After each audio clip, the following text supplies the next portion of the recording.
ಶಿಸ್ತಿನ ಪಕ್ಷ ಅಂತಲೇ ಕರೆಯಲ್ಪಡ್ತಾ ಇದ್ದಂಥ ಬಿಜೆಪಿಯಲ್ಲಿ ಇವತ್ತು ಅಶಿಸ್ತು ಎದ್ದು ಕಾಣ್ತಾ ಇದೆಯಾ? ಆನೇಕಲ್ ಬಿಜೆಪಿಯಲ್ಲಿ ಅಶಿಸ್ತು ರುದ್ರ ತಾಂಡವವನ್ನ ಮಾಡ್ತಾ ಇದೆ. ಹೈಕಮಾಂಡ್ ಇವರಿಗೆ ಯಾವುದೇ ಲೆಕ್ಕಕ್ಕಿಲ್ಲದಂತಾಗಿದೆ.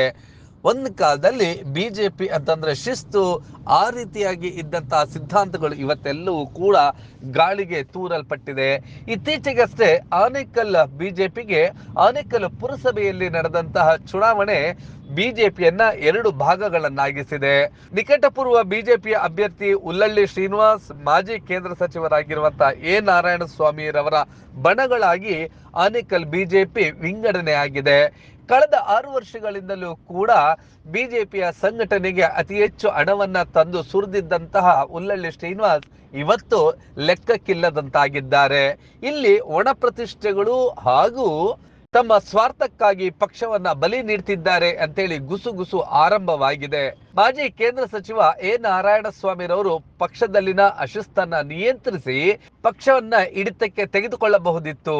ಆದ್ರೆ ಅವರ ಕಣ್ಣು ಮುಂದೆಯೇ ಆನೇಕಲ್ ಪುರಸಭೆ ಚುನಾವಣೆಯಲ್ಲಿ ಪರಾಭವಗೊಂಡ ನಂತರ ಪರಾಭವಕ್ಕೆ ನೇರವಾಗಿ ಕಾರಣಕರ್ತರೆ ಉಲ್ಲಳ್ಳಿ ಶ್ರೀನಿವಾಸ್ ಅಂತೇಳಿ ಅವರ ಮನೆಯಲ್ಲಿ ಅತ್ಯಂತ ಕೆಟ್ಟ ಪದಗಳು ಮತ್ತು ಅವ್ಯಾಚ್ಯ ಪದಗಳಿಂದ ನಿಂದಿಸಿದ್ರಂತೆ. ಆಗ ಮೌನಕ್ಕೆ ಶರಣಾಗಿದ್ರಂತೆ. ಅವರ ಮನೆಯ ಮೊದಲನೆಯ ಫ್ಲೋರ್ಗೆ ಎ ನಾರಾಯಣಸ್ವಾಮಿರವರು ಹೋಗಿದ್ರಂತೆ.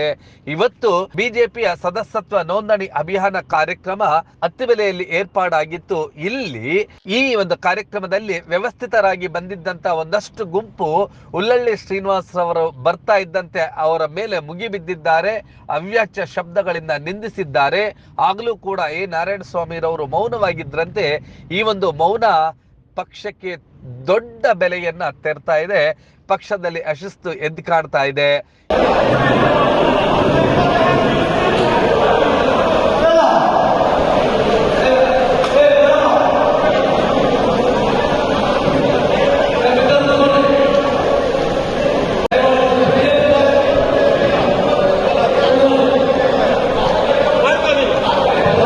ಈ ಒಂದು ಸಂದರ್ಭದಲ್ಲಿ ಎ ನಾರಾಯಣಸ್ವಾಮಿರವರ ಬೆಂಬಲಿಗರು ಎ ನಾರಾಯಣಸ್ವಾಮಿ ಹೊರ ನಡೀತಾ ಇದ್ದಂತೆ ಸಭೆಯಿಂದ ಎಲ್ಲರೂ ಕೂಡ ಹೊರ ನಡೆದಿದ್ದಾರೆ. ಬಿಜೆಪಿಯಲ್ಲಿ ಇದ್ದಂತಹ ಆ ಒಂದು ಅಸಮಾಧಾನ ಸ್ಫೋಟಗೊಂಡಿದೆ. ಈಗ ಆನೇಕಲ್ ಬಿಜೆಪಿಯಲ್ಲಿ 2 ಬಣಗಳಾಗಿದ್ಯಾ? ಈಗಾಗಲೇ 3 ಬಾರಿ ಜಯಶೀಲರಾಗಿರುವಂತಹ ಶಿವಣ್ಣರವರ ಆದಿ 2028ಕ್ಕೆ ಮತ್ತೊಮ್ಮೆ ಸುಗಮವಾಯ್ತಾ? ಆನೇಕಲ್ ಬಿಜೆಪಿಯಲ್ಲಿ ಏನಾಗ್ತಾ ಇದೆ? ಆನೇಕಲ್ ಬಿಜೆಪಿಯನ್ನ ನಿಯಂತ್ರಿಸಬೇಕಾಗಿರುವಂತಹ ನಾರಾಯಣಸ್ವಾಮಿರವರು ಇದರ ಬಗ್ಗೆ ಗಂಭೀರವಾಗಿ ಪಕ್ಷವನ್ನ ಹಿಡಿತಕ್ಕೆ ತೆಗೆದುಕೊಳ್ತಾರಾ, ಇಲ್ಲವೇ ಹೀಗೆ ಬಿಡ್ತಾರಾ? ಇದರ ಹಿಂದೆ ಬೇರೆ ಯಾವುದೋ ಲೆಕ್ಕಾಚಾರಗಳು ನಡೀತಿದೆಯಾ ಎನ್ನುವಂಥದ್ದು ಯಕ್ಷ ಪ್ರಶ್ನೆಯಾಗಿದೆ.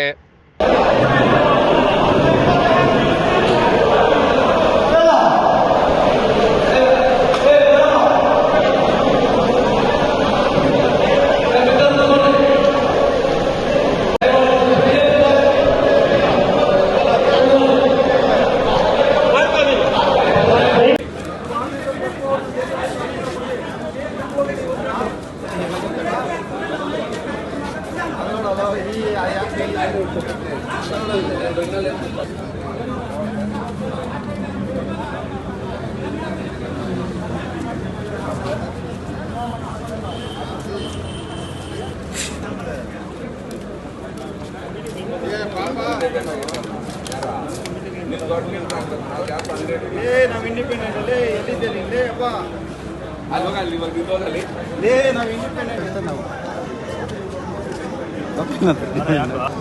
ನಾವು 5 ವರ್ಷ 10 ವರ್ಷ ಎಲ್ಲ 5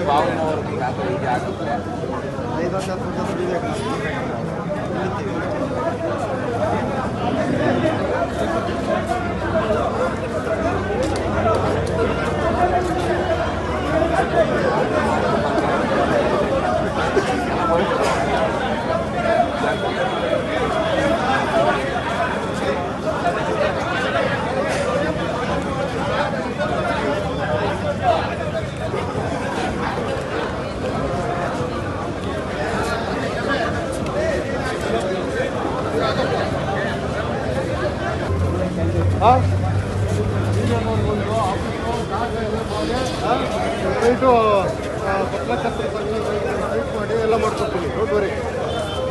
ನೀವು ಈ ಕೂಡ ಎಲ್ಲ ನಮ್ಮ ಚಾನಲ್ಗೆ ಸಬ್ಸ್ಕ್ರೈಬ್ ಆಗಿಲ್ಲ ಅಂದರೆ ಸಬ್ಸ್ಕ್ರೈಬ್ ಬಟನನ್ನು ಕ್ಲಿಕ್ ಮಾಡಿ, ಪಕ್ಕದಲ್ಲಿರೋ ಬೆಲ್ ಐಕನನ್ನು ಕ್ಲಿಕ್ ಮಾಡಿ. ನಾವು ಅಪ್ಲೋಡ್ ಮಾಡುವಂತಹ ವೀಡಿಯೋಸ್ ನಿಮಗೆ ನೋಟಿಫಿಕೇಶನ್ ಬರುತ್ತೆ.